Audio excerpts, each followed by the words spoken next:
ó ṣeé ṣe kí àwọn gbajúgbajà olórin fújì méjì tí àárín wọn kò gún régé lásìkò yìí ní èèyàn Alhaji Wasiu Alabi Ọdẹ́tọ́lá tí gbogbo ayé mọ̀ sí Pasuma tàbí ọ̀gá ńlá fújì àti Alhaji Táyé Àkàndé Adébísí ẹni tí ọ̀pọ̀ èèyàn mọ̀ sí Táyé Currency tàbí Àpésìn.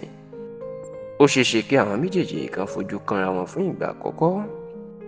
lọ́jọ́ 13 oṣù kejì ọdún tí a wà nínú ẹ̀ yìí, pẹ̀lú bí àwọn méjèèjì ìbọn ṣe kan yẹ gbajúgbajà promota tó jẹ́ promota àkọ́kọ́ fáwọn olórin fújì lásìkò yìí, ìyẹn Alhaji Olùgbàyè Wasiu tó ní iléeṣẹ́ Ria Entertainment ní ìpínlẹ̀ Èkó. Ẹ rántí pé àjọṣepọ̀ bàbá àtọmọ, àjọṣepọ̀ ọ̀gá àtọmọṣẹ́ inú wà láàrin Táyé Currency àti Pasuma tẹ́lẹ̀, tó sì jẹ́ pé ọ̀pọ̀ èèyàn ló gbàgbọ́ pé àárín àwọn méjèèjì kò ṣeé rí. Kódà nítorí ìfẹ́ tí Pasuma ní sí Táyé Currency ló jẹ́ kí Táyé Currency náà kó jẹ́ olórí ẹbí ọ̀gá ńlá, ìyẹn ẹbí tí Alhaji Wasiu Alabi Pasuma tó dá sílẹ̀ lágbo ilé fújì fún àwọn olólùfẹ́ àti àwọn tí wọ́n bá ń ṣàtìlẹ́yìn fún. Ṣáà nínú oṣù kẹsàn-án ọdún tó kọjá, ìní èṣù ló ta epo sí àjọṣepọ̀ àwọn méjèèjì nígbà tí Alhaji Táyé Currency tó bẹ̀rẹ̀ sí ni máa kéde wípé kí ẹnikẹ́ni ká má ṣe pòun lọ́mọ Pasuma mọ́ nítorí pé kò tó òun bí lọ́mọ, òun kò sì kọ́ iṣẹ́ orin lẹ́yìn ẹ̀. Ó ní Pasuma ọ̀gá òun ló jẹ́, àti wípé lóòótọ́ lòun kọrin bíi Pasuma, ṣùgbọ́n tó bá jẹ́ pé nítorí pé òun kọrin bíi Pasuma tàbí ṣe bíi Pasuma ni làwọn ayé náà fi ń pòun lọ́mọ Pasuma, ó ní kí wọ́n lọ rántí náà wípé Pasuma náà ti kọrin sì ti ṣe bíi Alhaji Abdulqudus Abbas Akande ẹni tí gbogbo èèyàn mọ̀ sí Òbísèré, àgbà akínbọ́bagún alẹ̀ Yorùbá. Ọ̀rọ̀ yìí ló máa di ariwo tó di ìbínú fún Pasuma àtàwọn olólùfẹ́ tí wọ́n rí ọ̀rọ̀ náà gẹ́gẹ́ bí àbùkù àti ẹ̀sín ńlá fún Pasuma látọ̀dọ̀ Táyé Currency.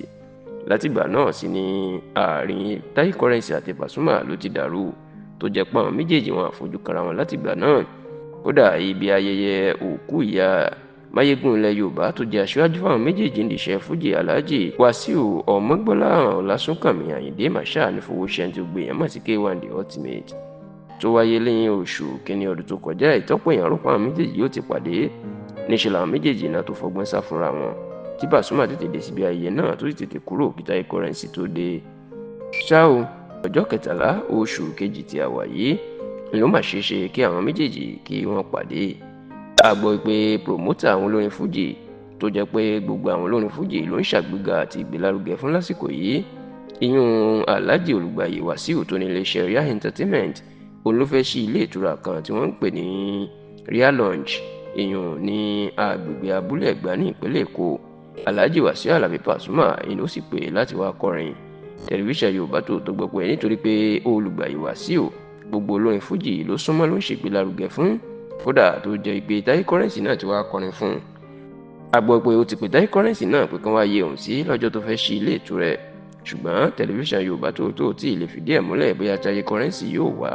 síbi ìṣílé Olùgbàyè Wasiu lọ́jọ́ tá à ń wí yìí, ìyẹn ọjọ́ 13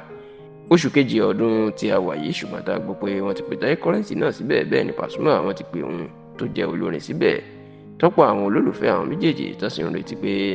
bóyá àwọn méjèèjì yóò fojú kan ara wọn lọ́jọ́ náà, bóyá Ọlọ́run yóò sì ṣe kí àwọn méjèèjì kí wọ́n parí ìjà ọ̀hún níbi ayẹyẹ ìṣílé ìtura Olùgbàyè Wasiu.